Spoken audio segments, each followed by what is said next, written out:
You ever open your bank app, maybe early in the morning when you're still half awake, and notice another tiny subscription charge slipped in overnight? $9.99 here, $12.99 there, something called premium that you definitely don't remember upgrading to. And at first, it doesn't feel like much. It's basically the cost of a coffee, right? Except somehow, quietly, almost politely, your monthly streaming bill has doubled over the past few years. If you're anything like me, and yeah, my name is Nick, and I spend way too much time thinking about money, digital habits, and the weird little ways companies shape our spending without us noticing, you've probably had that moment of mild betrayal. Like, wait, didn't this used to be cheaper? Because it did. And what's interesting, honestly kind of fascinating, is that streaming services don't raise prices randomly. There's actually a very calculated, very predictable pattern behind it. A pattern that, once you see it, completely changes how you look at subscriptions. So today, we're going to unpack what's really going on behind those yearly price bumps, why they keep happening, and most importantly, what you can actually do about it without giving up everything you enjoy. Because this isn't just about movies and shows, it's about how modern companies quietly train us to accept higher costs one small increase at a time. The boiling frog strategy. Let's start with the uncomfortable truth.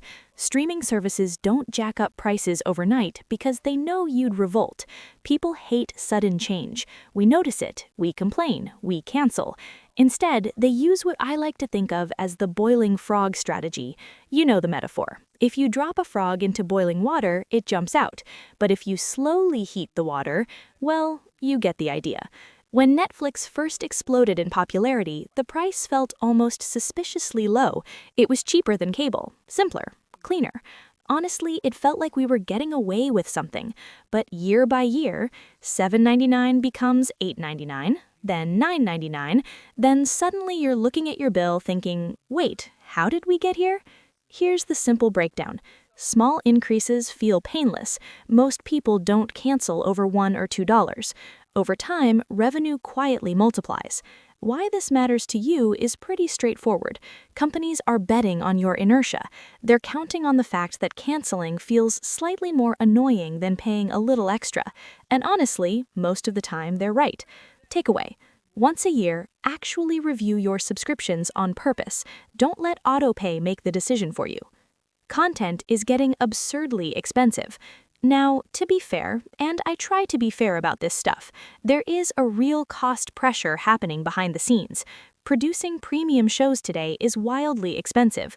We're talking $10 to $20 million per episode for major series, massive bidding wars for exclusive rights, global production costs rising every year. When Disney Plus launches a new blockbuster series, they're not just casually filming a few scenes and calling it a day. These productions are basically movie-level investments stretched across multiple episodes. And here's the part most viewers don't think about. Streaming killed the old revenue model. Back in the cable era, shows made money from ads, syndication, physical media, international licensing. Now, a lot of that revenue is compressed into your monthly fee. So from a pure business standpoint, and yeah, I know this is the boring but important part, price increases are partly how these platforms survive their own success. But and this is a big but, not all price hikes are purely about covering costs. Takeaway. Understand the difference between value increases and margin increases. Sometimes you're paying for better content. Sometimes you're just paying because they know you will. The subscription stack problem. Okay, let me paint a quick picture that might feel painfully familiar.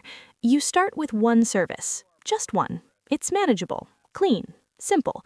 Then a show you want moves to another platform, so you add that one too. Then a third service gets exclusive rights to something your family loves, and before you know it, you've built what I call the subscription stack. Individually, each service feels cheap, but collectively, It gets heavy fast. This is actually one of the biggest reasons prices keep rising. The industry knows fragmentation works in their favor. When Amazon Prime Video or HBO Max secures exclusive content, they're not just competing on price, they're competing on emotional attachment. Because canceling isn't just financial, it's psychological. You're not canceling a service, you're giving up shows you're emotionally invested in, characters you followed for years, comfort content you rewatch when you're tired on a Tuesday night. And companies understand this deeply. Takeaway: instead of stacking subscriptions permanently, rotate them quarterly. Watch what you want, then pause. It feels weird at first, but it saves real money. Wall Street pressure, the hidden driver. This part rarely gets talked about openly, but it's huge. Public companies live and die by growth. Not stability, not sustainability, growth. Investors expect streaming platforms to show rising revenue, increasing profit margins, expanding average revenue per user. And once subscriber growth starts slowing, which inevitably happens in mature markets, there are only a few levers left to pull. Price is the easiest one. From a boardroom perspective, raising prices by $1 across tens of millions of users is, honestly, it's incredibly powerful. It's predictable revenue, low risk, high impact. And this is where things get a little uncomfortable for us as viewers, because your monthly bill isn't just about content anymore. It's about shareholder expectations. Personal reflection: the older I get, the more I realize how many everyday prices are quietly shaped by investor pressure rather than pure operating costs. Streaming is just one very visible example. Takeaway: expect price increases to continue. The system itself incentivizes them. The psychology of "it's still cheaper than cable." Here's one of the smartest framing tricks streaming companies ever used. For years, the comparison point was cable, and compared to old-school cable bundles, streaming did look like a bargain. But something subtle happened over time. We kept adding services, prices kept creeping up, and slowly, quietly, the total monthly cost for many households started approaching or even exceeding what cable used to cost. But because the increases happened gradually, most people never mentally reset the comparison. We're still thinking, well, it's cheaper than cable, even when for many families, it's not anymore. This is called anchoring bias. Once your brain locks onto an original reference point, it's surprisingly hard to update it. Companies know this. They rely on it. Takeaway: add up your total monthly streaming spend once, just once. Seeing the full number often is eye-opening. The ad tier strategy and why it matters. Now we're entering the next phase of the streaming evolution. You've probably noticed more platforms offering cheaper ad-supported plans, premium ad-free tiers, multiple pricing levels. This isn't random, it's price segmentation, a classic business strategy. Instead of one price for everyone, companies create multiple tiers to capture budget viewers, convenience-focused viewers, high-spending superfans. And here's the interesting twist: sometimes the goal of the ad tier isn't actually to make it popular, it's to make the ad-free tier look more attractive by comparison. Kind of like when a restaurant puts an absurdly expensive item on the menu, so the second most expensive option feels reasonable. Sneaky? A little. Effective? Extremely. Takeaway: when evaluating plans, ignore the framing. Ask yourself one simple question: what am I actually getting per dollar? So, will prices ever stop rising? Short answer: probably not completely. Longer, more honest answer: price increases will likely continue, but unevenly.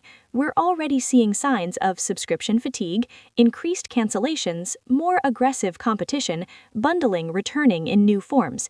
And honestly, I wouldn't be surprised if the next few years look less like endless price hikes and more like strategic reshuffling, bundles, partnerships, rotating promos. Because there is a limit to what consumers will tolerate. We just haven't quite hit it yet. Conclusion: if there's one thing I hope sticks with you after this, it's this: streaming price increases aren't random, they're not accidents, and they're definitely not temporary glitches. They're the result of a very deliberate system built on psychology, investor pressure, rising production costs, and maybe most importantly, our own tendency to let small recurring charges slide by unnoticed. And look, I get it. Life is busy, you're tired. Canceling and resubscribing feels like one more annoying task on an already full mental to-do list. Honestly, even I procrastinate on this stuff sometimes, and I literally think about money habits for fun. But here's the quiet shift that makes a real difference. Start treating subscriptions like active choices instead of background noise, because the moment you do, the moment you periodically audit what you're actually using, rotate services intentionally, and stop auto-accepting every small increase, you move from being passively billed to consciously spending. And that's a powerful place to be. Not because you need to cancel everything and live like a monk with one dusty DVD player, but because awareness compounds. A few dollars saved here, a smarter rotation there, a little more intention behind what stays and what goes. Over time, it adds up. Financially, yes, but mentally too. You start feeling more in control of where your money flows instead of wondering why your bank balance keeps slowly, mysteriously shrinking. So the next time that "your price is increasing" email lands in your inbox, don't just sigh and archive it. Pause, look at it, and ask yourself one simple question: is this still worth it for me right now? Sometimes the answer will be